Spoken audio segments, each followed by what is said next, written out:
Hello and welcome back to another video, everybody. Today we will be talking about the immigration bill. I'm going to break it down. I'm going to give Speaker Mike Johnson, kind of his reaction. I'm going to show that video in just a second. Really quick, before we do get into what's going on with immigration and the border, I do want to talk about our sponsor of this video, Gulag America. Gulag America is a premium apparel brand for patriots.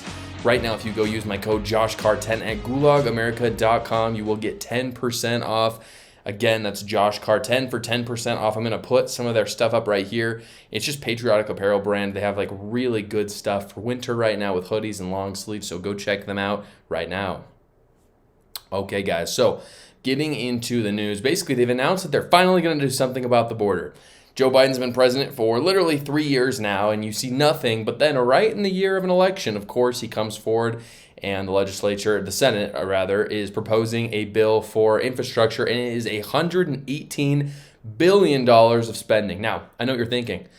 Wow, finally something on immigration. That's great, $118 billion. Wow, that's a lot to allocate to immigration. I feel pretty happy about that. And if you're saying that, you would be right if this wasn't just a negotiation for more spending to Ukraine and Israel, which it is. This is according to NBC. They said, quote, DHS could close the border if Border Patrol encountered 4,000 or more migrants on average over 7 days. So this is basically what people have conceded. This is what's going to happen if this bill becomes law. The border would have to shut down if those encounters reached a 7-day average of 5,000 or if they exceeded 8,500 in a single day. So what does this mean? It means that if that 7-day average can stay under 5,000, so 4,900 illegal immigrants can come into the border. By the way, if these people are not from Mexico or Canada, they don't even count.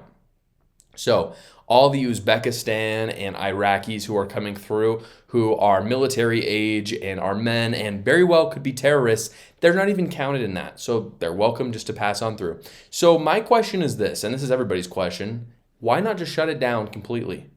Why is this a negotiation? Mike Johnson, from his part, goes in on Biden about this, and I'm actually going to show this video right now. Let's play the clip. But let me ask you about Donald Trump. He said any Republican who votes for this deal should be ashamed of themselves. You've said you speak to him frequently and that you've discussed this deal with him, quote, at length. Is Donald Trump calling the shots here, Mr. Speaker? Of course not. He's not calling the shots.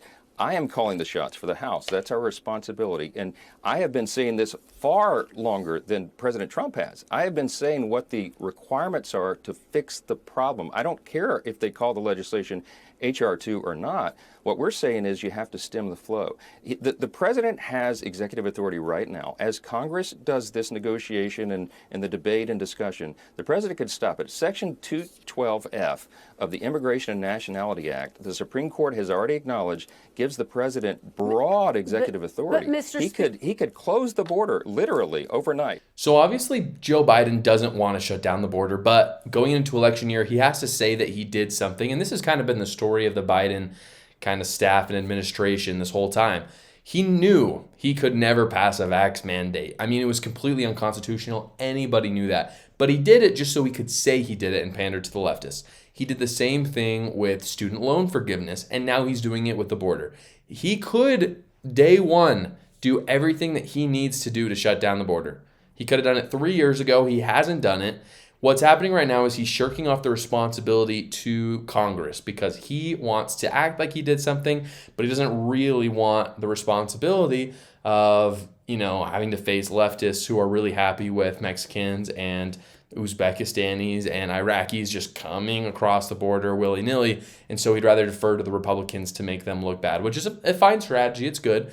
But what's more frustrating is that the legacy media is covering for him. So essentially, we can have terrorists come across the border again, and Mexicans and Canadians will be counted towards that. And so long as they stay at 4,900, then they'll be good. And frankly, there's a large incentive for them to do that. You have to remember that the cartels are the ones that control the border. This is just a fact. You ask any legal immigrant who's come through, they've probably come through the cartels. And so the cartels know that if they go above that 5,000 average in 7 days, then the border will be shut down. And they don't want that because they need to keep making money, because what they do is they blackmail these asylum seekers into giving them money to come across. And if they can't give money, then they put up the family that's still in Mexico as collateral, and they basically have to make payments to them as they're in the United States. I know this because I have a lot of friends who are illegal immigrants, some that are very good people, but regardless, they're illegal and they got through the cartels. The crazy part, though, this is the crazy part, is that this isn't just a bill on its own, right? Now, if we took this bill on its own, maybe you could argue that this is a step in the right direction. Why they're not just making a full fix, I don't understand that, just pure, especially the Republicans. There's a lot of people like Dan Crenshaw, and I gotta say, I used to like Dan Crenshaw a lot, but he's talking about how this is a plus. It's not a plus. If it was by itself, technically it would be a net positive. Again, you could argue all day long, why can't they just do it all at once, which they totally could. But in return, essentially, for Republicans having this win on the border, $60 billion has to go to Ukraine. $60 billion, almost doubling the amount of aid that we've given Ukraine. I don't understand why. It's crazy to me that in order to minutely protect your own border, you have to pay the Ukrainian government $60 billion. Quite literally, Zelensky has taken our government hostage. And it's gotten to the point where in order to pay for border security on our southern border, we have to spend $60 billion. That is what our government is telling us right now, is that in order for us to have a little bit of security at our southern border, Zelensky needs $60 billion. And if you haven't heard, just last week, $40 million was caught being used by Ukrainian officials. So let's not pretend that this money is being used well. Even if it was being used well, I don't think that America has a responsibility of tanking its southern border and economy to help another country that wasn't even seen as a democracy 5 years ago. But in any case, even if it was a democracy, does it really matter? Our government, does it not have responsibility to its own citizens? But regardless, the fact that we've spent $60 billion just to get a little bit more security at our southern border is crazy. The fact that this bill was even pushed is frankly offensive. And, I don't think it's going to pass. I think at this point you need 60 senators to break the filibuster in the Senate. I think that is really wishful. Even if it does happen, it will not pass in Congress, especially after what Mike Johnson just said in that clip. He's not going to pass it in Congress. I would be really surprised if even 50 Republicans in the House voted for it, because it's just such a garbage bill. And let me say this.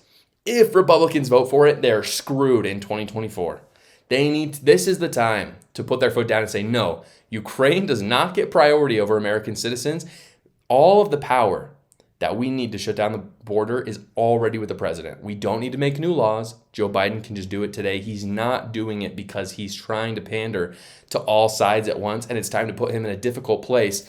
And Republicans have that incentive going into 2024, so I don't know why they wouldn't do it. I fully expect them to do it. Mike Johnson isn't an idiot.